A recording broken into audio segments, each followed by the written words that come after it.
So today we get Coach Betsy and Shari. I'm sure most of you are very familiar with them, on how to re-enter the workforce with confidence. Like I was saying, this is a very timely time to have this conversation, and we're really excited for this. So a few housekeeping rules. I know Shari likes having people unmute themselves to ask questions, but if you want to do that, you can. But if you'd rather prefer, just keep the questions, comments, engagements, network with each other, share your LinkedIn, all of that fun stuff can go in the chat box. I'm going to be just monitoring and letting people in. Betsy and Shari are going to kind of handle the chat together to make sure that all of your questions get answered. If they don't get answered, we will have time at the end for Q&A. So I'll save those questions as they come through, but as you continue to have questions come up, just go ahead and put them in the chat box so we can get them answered. And this is the most popular question is, yes, we are recording this webinar, and we will be sharing the recording in our follow-up email that I'll be sending a little bit later. So enough rambling from me. I am going to hand it off to the talented Betsy and Shari. Thanks, Jill. Thanks, everybody. All right, so you have entered into how to re-enter the workforce with confidence with Coach Shari and Coach Betsy, and you could not have picked a better time to spend some time with us today. Coach Betsy and I are here from Ama La Vida. Ama La Vida is a coaching company that covers loving your life. It's what our name actually means, to love your life. And we're very committed to having people love their lives across the board, whether it's at work, whether it's at life, whether you need some help with elevating your leadership, whether you are in career transition, wherever you are, we have a coach that can meet you there. We have about 15 coaches on staff. We all have different levels of expertise. Some of us overlap, but we're here to help you get to whatever your next step is, however you define that. Today, we're concentrating on coming back into the workforce and what that looks like and how to do it comfortably and with confidence. So, say hi, Betsy. Hello, all.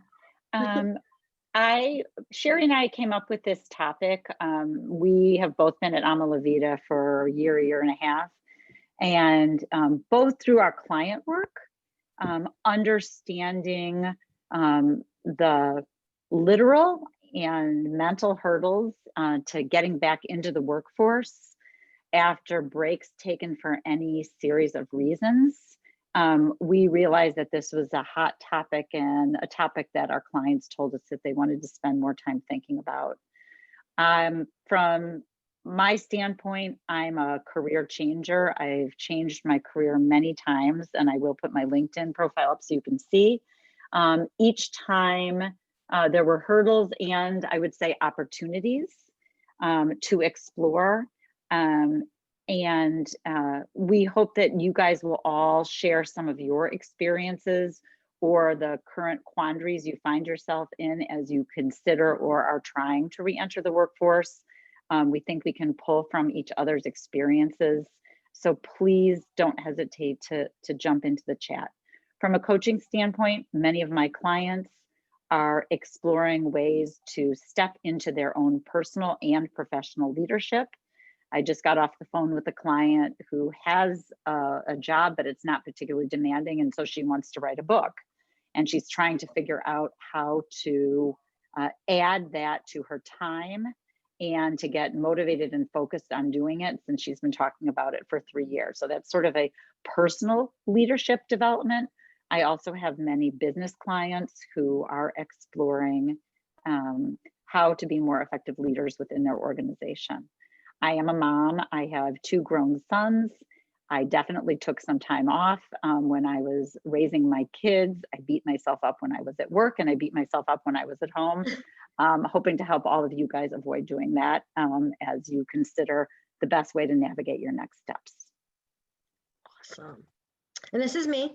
I'm also a leadership and a career specialist coach here at Ama La Vida.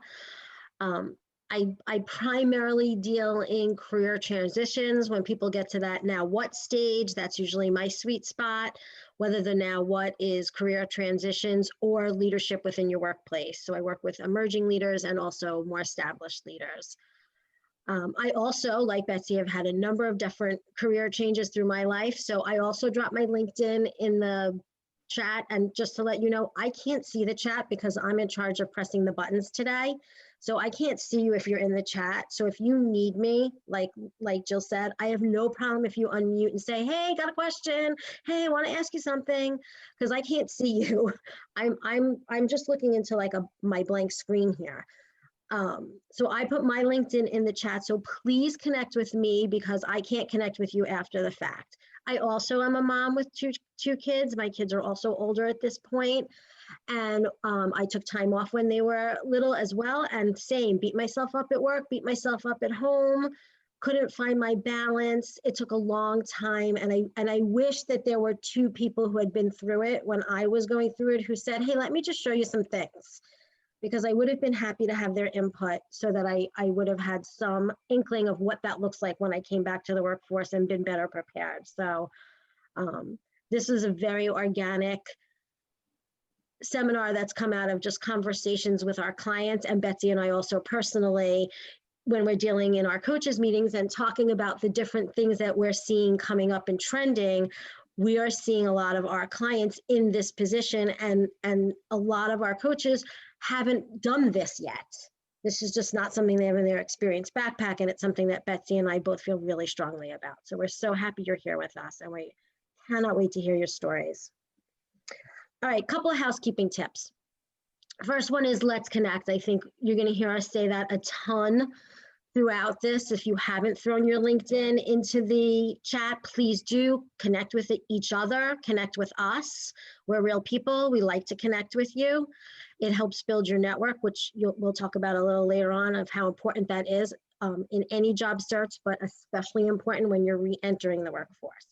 As Jill said, we are being recorded, and we will send it to you so you can see it after the fact or share with your friends. Which is a great way to share information. Enroll in future trainings. Please, please, please check ALV's website under events. We are always doing free content and very valuable content that can give you something that gives you to whatever your next step is. Please ask questions. Please, please, please ask questions and have fun. We want you to have fun with this. This is really important for you to share your story with us and engage with us. We don't want to just flip through the slides and talk at you. We really want to hear what you have to say because it helps give everybody insight and perspective into how they're going forward. Okay, agenda, take it away, Betsy. So we're going to go through some topics today. And again, most particularly, we're going to try to have you guys share your stories so we can pick those things apart a little bit. But the first topic we're going to cover officially in our curriculum is your inner critic, the voice in your own head that pops up over and over again saying the things that limit you from moving forward in the way that you believe or know that you should. So we'll chat about that. We'll talk about focus and clarity, really getting clear about your objectives and how you're going to achieve them, what is and is not possible for you, etc. Building an action plan, and Shari will get into some detail with you all on that, what it really takes to get organized to pursue your next thing, what success looks like, a little bit about coaching with ALV coaches, and then I think hopefully we'll be addressing Q&A as we go through, but we will also save a little bit of time for you all at the end. So the first thing we talked about was your story. I'll tell a little bit about my own story, and hopefully that'll kick off you guys adding things in the notes. But I started my career as an attorney for no particularly good reason. And I worked at a large corporation where I luckily found a mentor and spent the bulk of my career in marketing. I left when my kids were young, although in retrospect, I probably did not need to, but I felt that I did at the time. and took off a little bit of time, and then did a myriad of consulting work. I was afraid to throw my hat in the ring to get a quote unquote next real job. I didn't think it was possible after having taken too much time off with consulting. But luckily, during the time that I had been off, I stayed in the game, so to speak, attending a lot of events in the olden days in real time, volunteering and expanding my network. And so when I finally gained the courage and the confidence to realize that I wanted to be back in an environment with a bunch of people, permanent and full-time, I had a place to begin. So I'm grateful for having had that perspective while I was quote unquote off.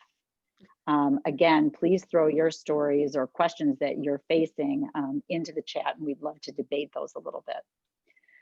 The next question that really comes up over and over again is really, what are the roadblocks? Are the roadblocks a story that you're telling yourself about why you're not getting the next thing, or perhaps even yet looking for the next thing? Is the story that you don't have clarity around what your role is in your household, how much money you need to make, how much time you want to spend working, etc.? What really feels challenging to you? And how do you get to a place where you look that challenge fresh in the eye and make some decisions about how you're going to navigate that kind of challenge? Last but not least, we want to acknowledge that this is a wacky time. It's always hard to re-enter the workforce after taking a break for any series of reasons, both literally and in your mind. The hurdles are big. And with COVID and stay at home, we acknowledge that it can be and feel even more daunting than it typically does. And we're going to talk a little bit about that. The biggest advice being getting really concrete and specific about your goals and really realistic about your timeline. So Andy, I see you threw a question in about debating whether contract work is more appropriate for you, or getting, I like to put it in quotes, a real job, which you feel you need to do, and want to kind of debate about that. And so we can get into that as well. If anyone else has any perspective on the pros and cons of contract work, including benefits, type those in. And Shari, you might have some thoughts, from clients you've seen about the decisions they make around, being a freelancer versus a full-time employee. So I definitely want to talk to it, but I also want to tell my story a little bit while people are still pulling in the chat. So I have been both a contract worker and a full-time worker on and off for years and years. And what I kept finding, what was happening for me, is when I was working full-time, I felt like it was missing my own flexibility, my own creativity, really pursuing what I wanted instead of what my job wanted. So then I would take time and I would do contract work. And I was fortunate that I had a support system in place that allowed me to do that. But when I was doing contract work, I would say, I feel like I'm doing an awful lot of work with no support and no services and no benefits. And I would go back and forth. And then when I would go back, I would always question myself. My biggest challenge would be, are they going to take me for real? Because freelance work, back in the day was a dirty word. It meant if you were freelancing, it meant you couldn't get a job. Not so much anymore, whereas now we actually have contract work. And one of the advantages to doing contract work is, especially now, there's a lot of companies that contract out for you. So they offer benefits and you're still reaping the benefit of jumping from project to project and having a lot of flexibility in what you do and won't do and pursue what's creative for you, especially in marketing and content. With the world going more remote right now, there's many more contract opportunities than they've ever been. And that's a huge thing to consider, but you would then need to work towards a firm that contracts out for you so that you would still get benefits. So you're working a real job, and excuse my gloves, guys, I'm just absolutely freezing today in New York. you would get a real job because you'd still be working for a company, but you have the benefit of doing contract work. So that would be my answer to there. I would continue to put stuff in the chat of what feels the most challenging, because I think when people are facing that issue, they don't even want to vocalize it because it feels too scary sometimes to even say, oh, this is what's the hardest for me. But Shari, I'll interrupt you for a second because we got one comment that I know you have some expertise in, which is managing ageism in the job search. And this is one of Shari's sweet spots in terms of experience.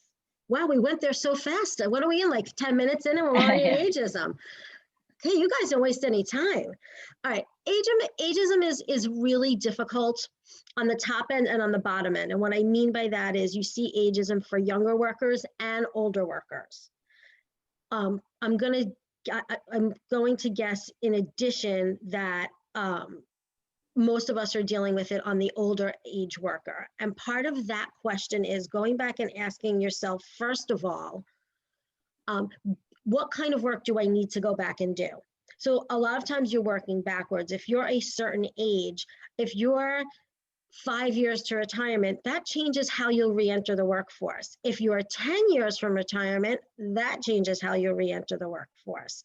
If you're 15 plus years, those things also will certainly impact the kinds of decisions you'll make. The biggest thing to overcome ageism is to be able to show your value, to show that you bring something to the table other than your years of experience that will have an impact on the organization that you're looking for, that when you come, you're doing something relevant and impactful immediately, that you're making a difference to a company's challenge or pain point. And a lot of times that takes some legwork to figure out what that is so you could talk to that issue in your networking, in your interviews, on your resume, in your LinkedIn, wherever those opportunities come to pass. And when we talk a little further today about putting your game plan in place, we'll talk a little bit about how to show that value and how to identify which skills you want to showcase for that value. But a lot of it is just being able to show your value and showing that you're current. And by current, Shari, I'm sorry. By being current, I don't mean dyeing your hair and saying all the cool language. What I mean by current is if Salesforce is what's being used for CRM, know Salesforce, know the language. If digital marketing is the marketing that's being done now and not cut and paste paper advertisements, know the lingo, know the language, so that you're talking to what's happening today, not what you did 20 years ago or even 5 years ago. Hey, Shari, I'm gonna bounce in here. Awesome. In addition to ageism, and you talked about ageism on both sides of the spectrum, one of our participants is talking about shifting into a new career, getting ready to do that by maybe getting a certificate in the area or whatever, but feeling daunted by not being able to demonstrate on their resume or perhaps in interviews that they have real world experience in the area. Any thoughts on that? Well, you and I just talked about this. This is so funny. We were literally, in preparing for this, having a conversation about what are the most important things that we want you guys to sort of take away from this. And one of the things that we were talking about in terms of accountable and actionable items when putting that resume together is that exact feeling of what were you doing in your off time and how you can translate non-formal experience that can still count. And one of the things that is super critical when you're putting together your resume to return to the workforce is not to discount those pieces. Did you take a certificate? Did you run the Cub Scouts? Were you a PTA contributor? Did you do, did you volunteer at an organization? Any of those things have skills that transfer. And there's ways to write your resume where you don't have to show relevant formal experience in one specific spot. You can have a summary that talks about some of your experience. You can have a key skill sections where you talk to those specific skill sets, but not necessarily have to show a bullet or an exact workspace for them. If you've taken a long sabbatical, you could talk about that gap and what you did during that time, because there's lots of ways to get experience other than on the paying job. Even taking, I don't know how many people we have who had children are now returning to the workforce, but taking time off to run your family, there's a skill there. There's problem solving, there's critical thinking, there's time management, there's logistics.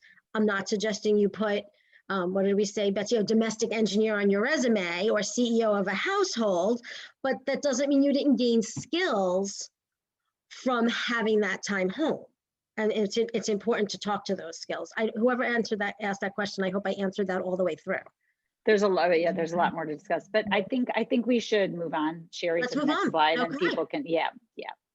So a lot of the time when I'm working with my clients, whether they're, on an individual basis or as part of their work, I hear time and time again. I'm just going to stop you for 1 second, Jill. Sure. I just want to pop in only because when Betsy's speaking, I can't see the chat. So if you can just take a quick look and make sure we're not missing any questions for later, if you wouldn't mind, we'd really appreciate that.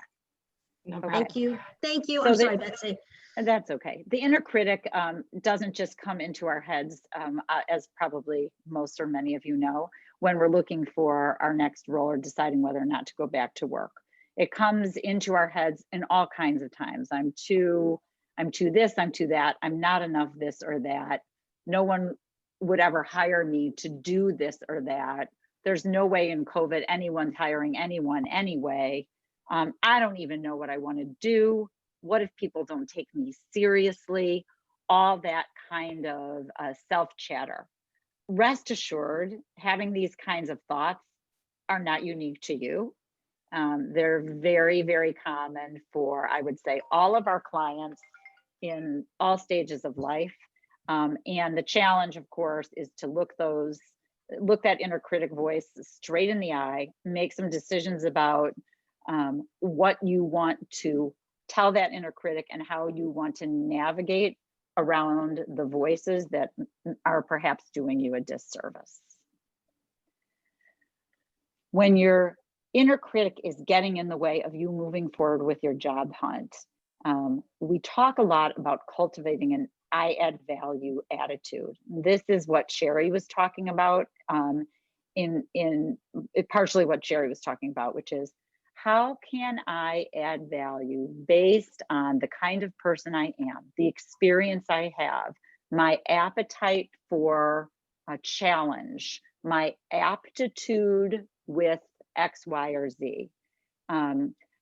We spend a lot of time with our clients helping them frame and reframe their story. You are not making stuff up, but you are laying it back out there in a way that will make sense to a prospective employer and will make sense to you as you start doing your navigating.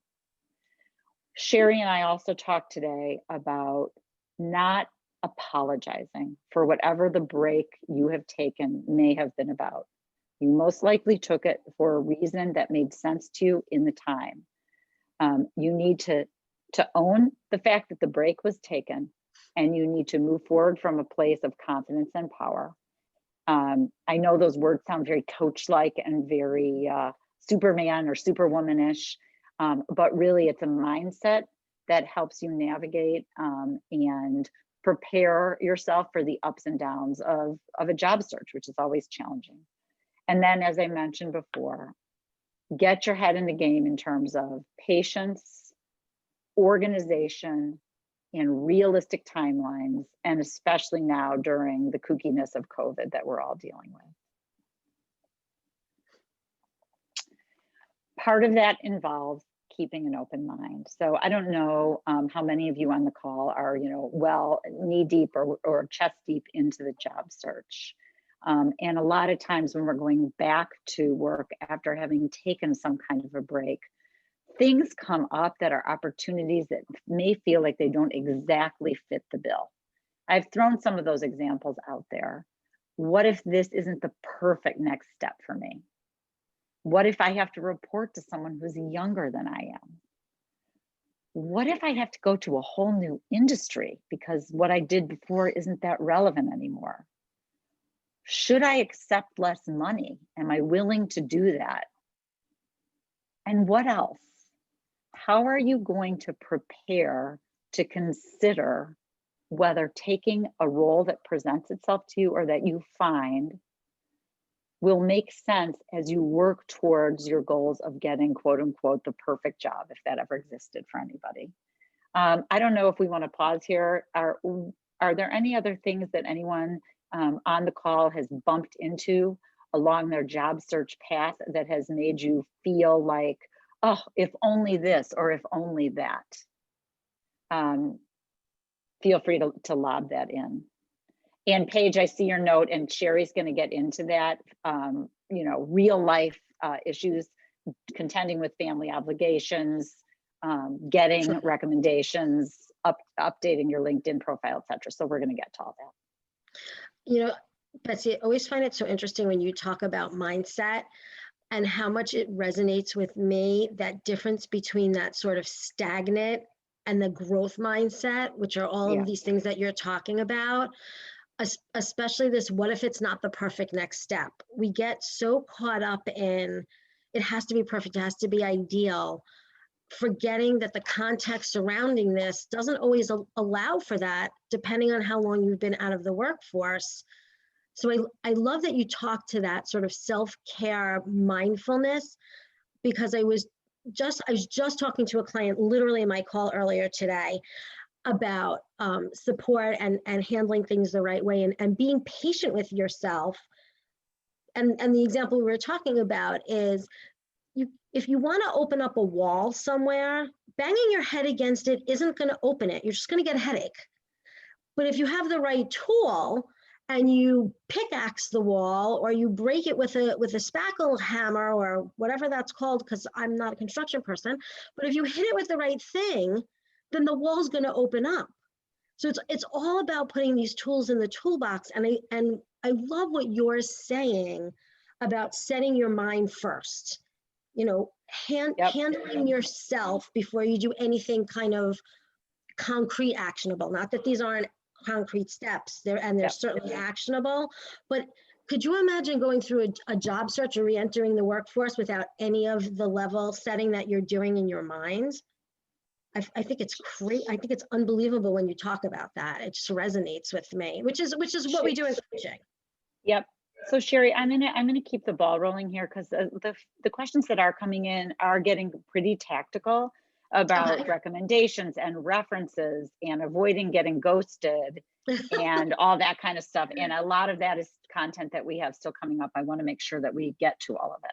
Okay, I'm gonna start chatting a little bit about some of the more concrete things once you've set this mindset, which again, wholly important to set that growth mindset when you're looking for a job, and be gentle with yourself and be patient, because sometimes it takes a while to identify your path. And that's something, if you would work with Betsy or I, and Betsy's particularly good at that level setting mindset piece, which is awesome. And that's one of the things at ALV that we do so well, is all of the different coaches who have different expert areas. One of the reasons Betsy and I are working on this together is we have actually been working quite a bit sharing clients the last few months, because they need different supports. So Betsy will handle one side, and then they'll come to me and I'll handle some other things. Then they go back to Betsy, or they'll start with me, they'll go. And so I really love that give and take, because it really gives you a very robust foundation to do what you need to do. In talking about getting focused and getting clarity in what you want to do next, this is kind of the hard part. So you level set, which is really hard because it's a lot of self work. And now you have to answer some hard questions for you, which is really, what do I want to be when I grow up? And why am I going back to work? And there's so many reasons why we're going back to work. Need a little extra money, need to get out of the house, bored, have to caregive, something came up unexpectedly. There's so many reasons, and kind of identifying why is very helpful to knowing what those next steps look like for you. because that will help inform how you're looking for what you're looking for. If you're going back just because you need to make X amount of dollars and what you're doing is sort of irrelevant to you or your industry ambivalent, that changes how you're going to look, rather than I'm going back because I don't feel fulfilled being home, or my break is over, or whatever I had taken my sabbatical for, and I want to feel fulfilled professionally, and that changes what you'll look for. So that why, it's a big question because it covers so much ground. It's important to be honest with yourself about what that why is. And it could be multiple reasons. It could be, hey, yes, I need money and I want to feel fulfilled professionally. One of the next things, excuse me, you'll want to do is actually take an inventory of what your skills are. And when I say that, I mean, what do you like? Always start with what do you like to do? What are the kinds of things that you would like to do?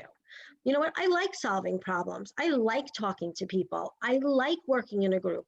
I like working alone. I prefer to work from home. Whatever fits your groove and your jam is what you sort of want to identify. So you have an inventory to start with, because that's where you want to fill in those details. And the details then are, you take your why and your skills and you make like a little equation out of them, and you come out with your details, which are, okay, this is how much money I need to make. Here's the kind of benefits I need to look for and what my feather room is. And what's balanced on that other side of the scale. Here are the skills that I want to use. Here's the commute I want to have. You know, here's the kind of company I want to work for. And then balancing those two things to sort of hit that point where, what am I going to give up on one side or the other to feel what fits most things? I think we would be remiss to say everybody's going to get their ideal perfect scenario, because I don't know that that's reality today. It might be reality after a stepping stone. It might be reality after you shift and gain some skills and put some things in place.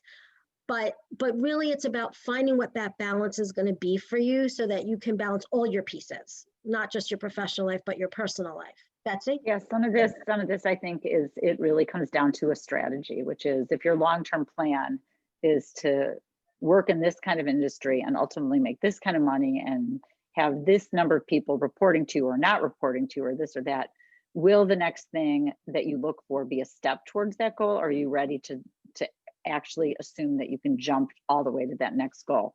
And there's some strategy that comes into play there, and that then has to be a little bit of a reality check for how you're going to take those steps, how much time you're going to give yourself to get to your ultimate goal. Right, and that even goes back to something that I said earlier, which is, where are you at? Because there really is a very big difference between what steps you're taking if you're out of the workforce in 5 years to retire, or you're staying in the workforce for 15 or 20 years, or you want a job that's full-time and then goes part-time. And those things really do make an impact for what things look like for you. So this is how you take some of those pieces of focus and put it into place for yourself. So again, you do that inventory skills piece so that you can see now, okay, here's the kind of things that I want to do. And what am I missing?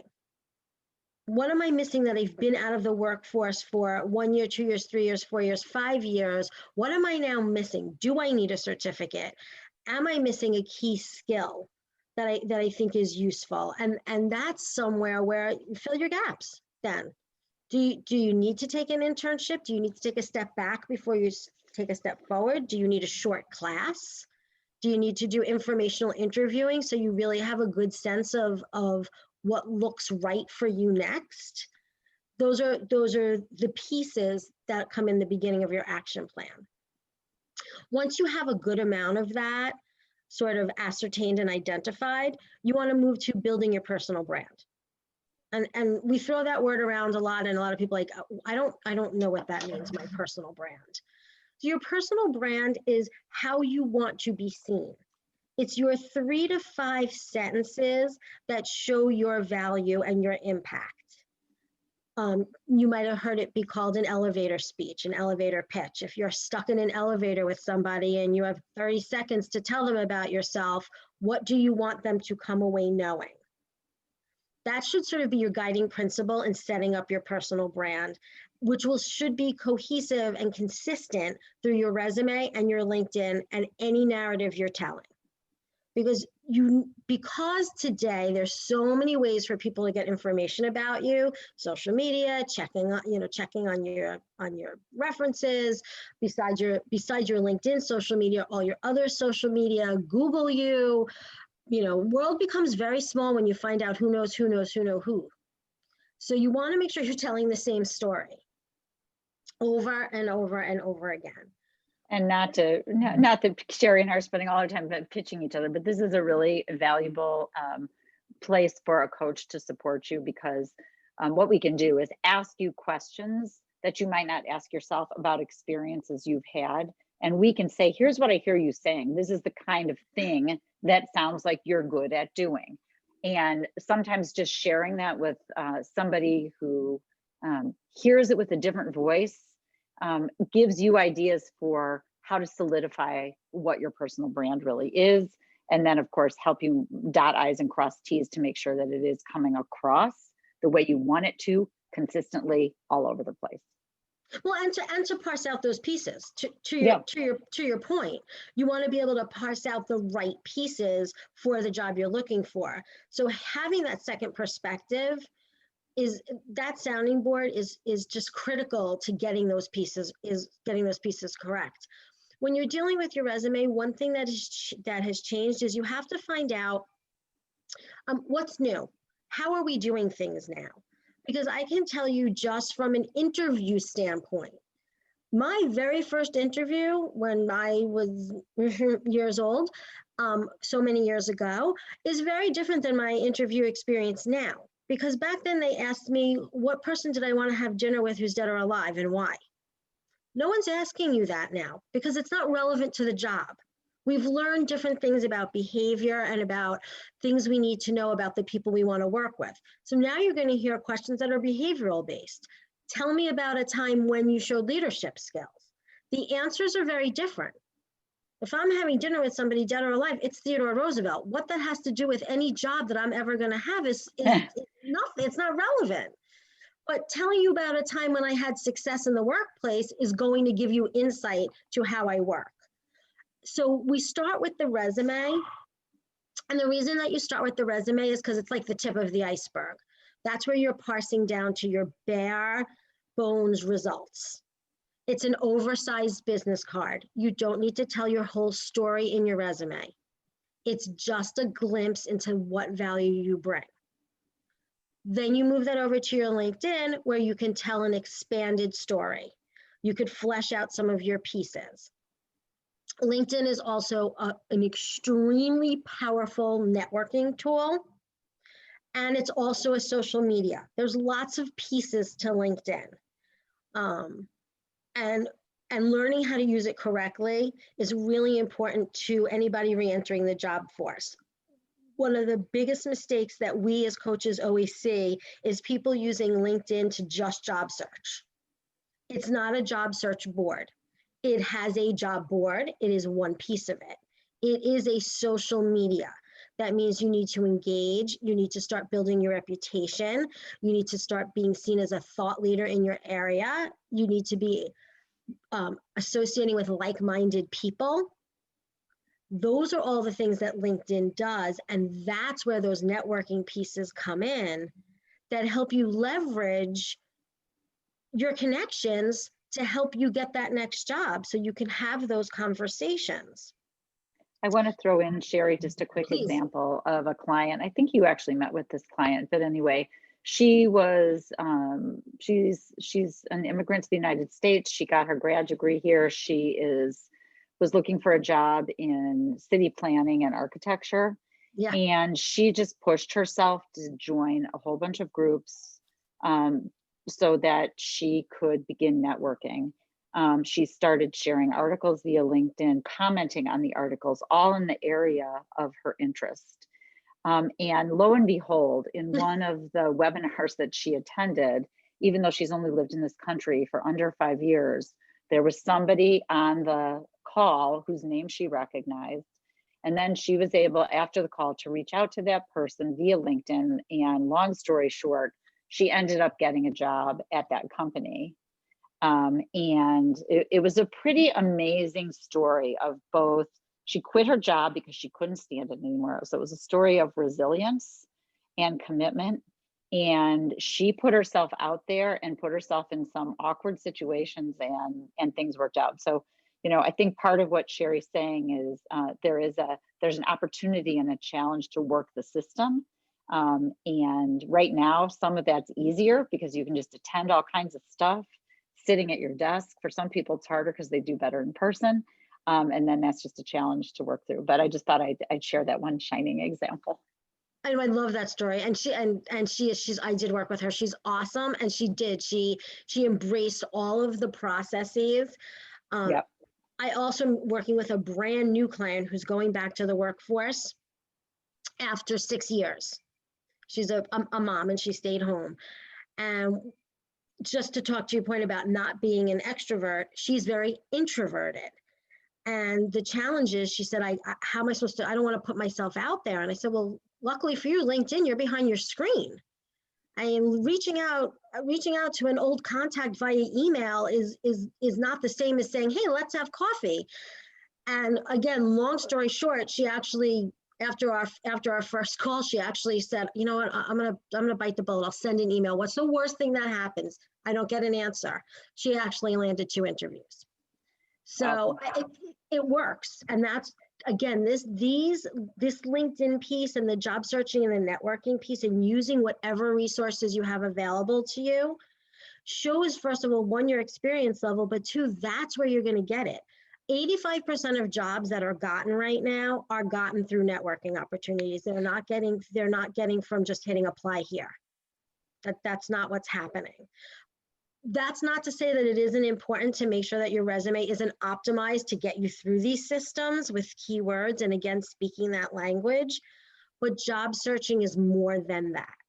The job search needs to be done through keywords, through outreach, through talking to people, through getting involved with people who are like-minded, making sure you put your LinkedIn in the chat here now and clicking through on every single person who put it in here, because you already know you have an instant group of however many of us are on the call, 30 people who are like-minded, who are looking to do what you're looking to do, build your network, because you don't know who they know.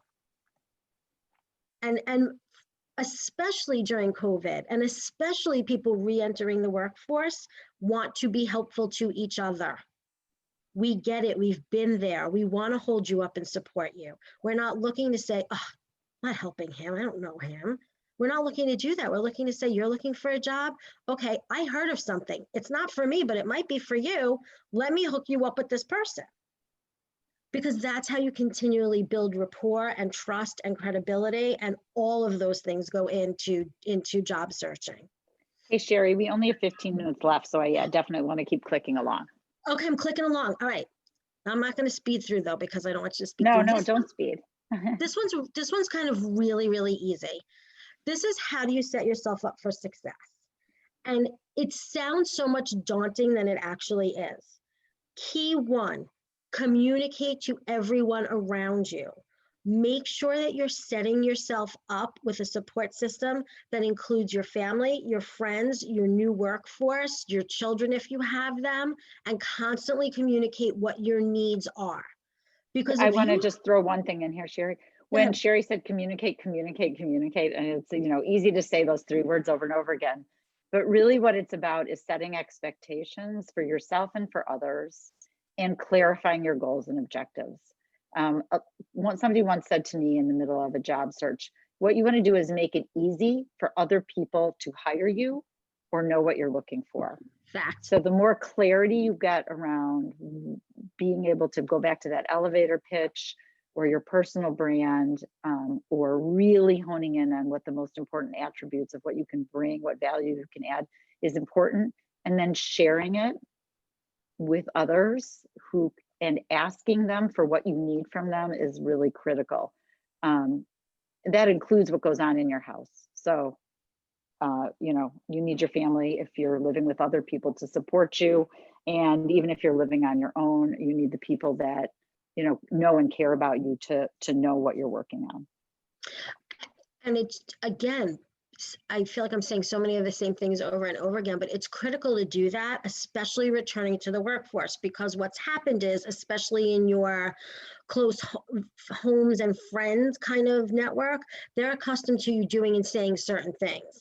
Certain things may change when you re-enter the workforce.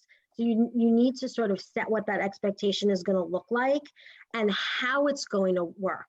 So putting a strategy or putting a framework in place. I'll give you the easiest example. If you have kids and you have spent the last 6 years caring for your children, and this is not just for women, there's lots of men who stay home, but if you're caring for your kids for the last 6 years, and now you're re-entering the workforce and your partner isn't accustomed to having to now maybe pick up or drive somebody, that's a conversation you need to have ahead of time. Because sometimes we don't think of those things. Hey, you know what? Since I've been home for 6 years, I do all the laundry, I do all the shopping, I do all the running. If kids are sick, I stay home with them. And again, this is not gender-based, this is partner-based. If you're the partner who does all that and you're going back to work full-time, you can't be expected to continue to do all that. So what does that now look like in your household? So you need to be able to have those conversations, and sometimes they're difficult, and compromise and strategize what's going to work for you. Looking for community groups, either online or in person, that are in the same situation is also helpful. Again, surrounding yourselves with like-minded people provides its own sort of inherent support system. Engaging with a mentor is really important. Mentor is somebody who has typically been in your industry or has skills that you think are wonderful, or has done things in a way that you admire. And then you reach out to them and you ask them, would they possibly help support you, give you suggestions, work with you to hone your skills better, which typically, if you can find somebody who's in your new company, is a really good place to find a mentor, because they can also help you navigate some of the culture items that are in your new position. Setting benchmarks for yourself and boundaries. Boundaries are super important, especially right now in COVID, because if you're returning to the workforce, but that return looks like you're staying home still, you need to be very clear about what's work, what's home, what the difference is. When we're working from home, a lot of times Sunday runs into Monday, Friday runs into Saturday, Saturday runs into Sunday, you never have a break. So you need to be clear about what does that look like. Setting benchmarks and goals for yourself in terms of job searching. It's very hard to set a timeline when we don't know what's happening in the world. I have to have a job in 3 months. Well, you might have to be gentle with yourself. You might not have a job in 3 months.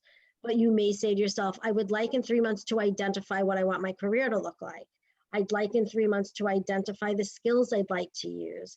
Set up some gentler, more realistic things, because then you can celebrate those victories as you go.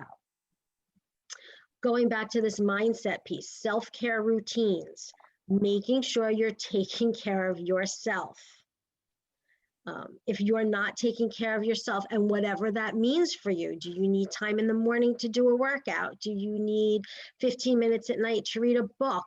Do you need to do self-affirmation? Whatever self-care looks like for you, is important to build that into what your day looks like and communicate that to your support system so that you're ready to go. And then coaching. And again, this is something that Betsy and I and our staff of coaches help you set these frameworks up, help you set these strategies up for success, constantly going back and tweaking, because all of these things are dynamic. None of these things happen in a vacuum. Your resume doesn't happen in a vacuum. Your job search doesn't happen in a vacuum. Networking doesn't happen in a vacuum. And going back to work does not happen in a vacuum. So usually you need someone to help you guide through setting up these strategies and refining them so that you're constantly hitting your goals appropriately and successfully, which is really what it's all about at the end of the day, is being successful. All right. Are we ready? Yes, we're ready, and I'm glad to respond to questions as well now. But let me just give you guys just the quick description of working with Ama La Vida.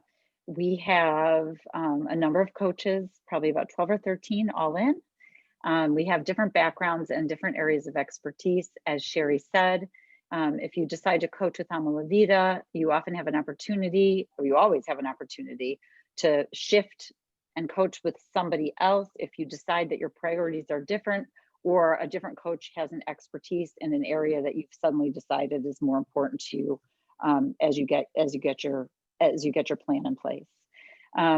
We coach our clients over Zoom, typically in 45-minute sessions, either twice a month or 4 times a month. That's completely up to your discretion. And the way coaching sessions typically work is that the client identifies what their objectives for coaching are. Then the client and the coach together work on a plan. The plan is flexible. So if things change or evolve, the plan will change as well. We like to bring our own expertise as well as our professional experience to each of our clients to help them problem solve creatively and with fresh perspective. We also have the availability of a ton of proprietary content that we deliver via online modules. All of the content at Ama La Vida on all kinds of topics is available to you, including career search and career change. And that all is part of a coaching membership package. We're 100% in this business to support anybody who comes along and is trying to move forward towards some goals that they've set for themselves. Shari and I consider ourselves to be coaches, but also partners to you as you move through the process. I'm hoping that somebody found something today that works for them.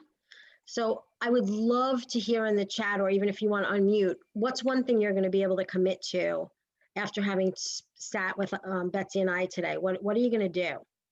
You can throw it in the chat. Let us know what's something you're going to play with today. I'd love to hear about it.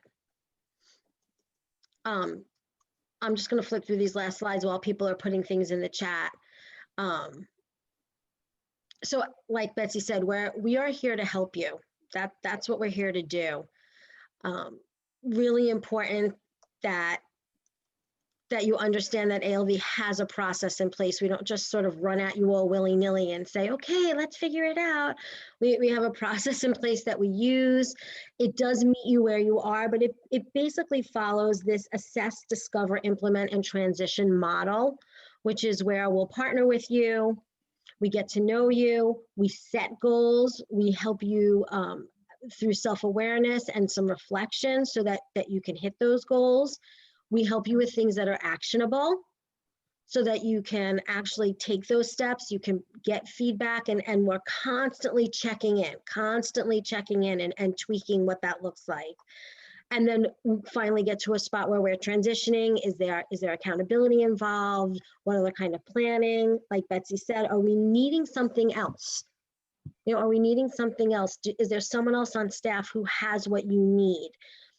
A lot of times when you work with the ALV, just getting the job isn't the end of your coaching.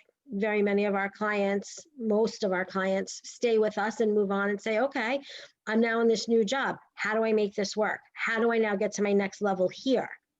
What does leadership look like for me? And stay with us. Or now I have a new health and wellness goal and I want to work on those things. So that's the way that people work with us here.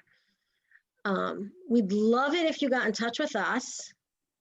Those are our emails down at the bottom. And as you can see, we're real people behind these emails. I actually steal that from Jill. Jill says that all the time, and I love that. You're not just sending your email off into the abyss. You can feel free to reach out to us. We'll answer your questions. If you're interested in working with ALV, one thing that we offer is, excuse me, a free consultation with one of our relationship specialists. Our relationship specialists are top-notch. They'll give you a half an hour of their time and help parse out exactly what you need help with and who on staff would be best matched for you to work with. We spend a lot of time with them. So they're really well versed in what our specialty areas are. Jill, could you drop the consult link in the chat if you wouldn't mind, please? On it. Thank you. I appreciate it. Guys, I see we're getting very close to the 3 Are we? o'clock Oh, 2 hour. minutes? Okay. Yeah, and I just want to make sure that everybody take best advantage of this hour by really thinking about the question that Shari threw out there, which is, what's one thing you are going to do differently or just do that you weren't doing before as a result of listening in to this conversation today? That's the kind of thing a coach can ask you to do, which is to hold you accountable for taking action steps based on things that you're absorbing and learning. So I really challenge you all to take a couple minutes, sometime still today. Feel free to drop us a line, but really do it for yourself. What's the one thing you're going to do coming out of this conversation today? If you did not get your questions answered during the time, Jill, could you pull them? We'll send it with the follow-up. Yes, I think Perfect. I think almost all of them were. We did. We did a pretty good job. Were answered. Yeah, you guys did a really great job. I'm trying to, let me look to I'm going to thank see. you, Betsy, for that, because thank you for keeping me on track, because I could go till 3:30. Well, I know that people, yeah, there's this whole Zoom fatigue problem, so we got to be mindful of that. But we're happy to chat with any of you, and don't be shy, even though you were all a little bit shy today on the chit chat. But happy to engage you in conversation. So don't hesitate to reach out if we can be supportive, or if you have follow-up questions. And if your question was not answered today, please feel free, like what Shari said, when we send that recap email, if you have any other lingering questions or questions that weren't answered today, you can just reply back to that email. Like Shari said, we're humans behind there. And Shari and Betsy both will be on there, so you can ask them questions directly. And if you're nice to us and send us cookies, we'll answer them. Yep, that's how we work. That's how we roll here. Bye all. Awesome. Thank you. Bye. Thank you, for spending time everybody. with us. Thank you. We'll see you all again soon.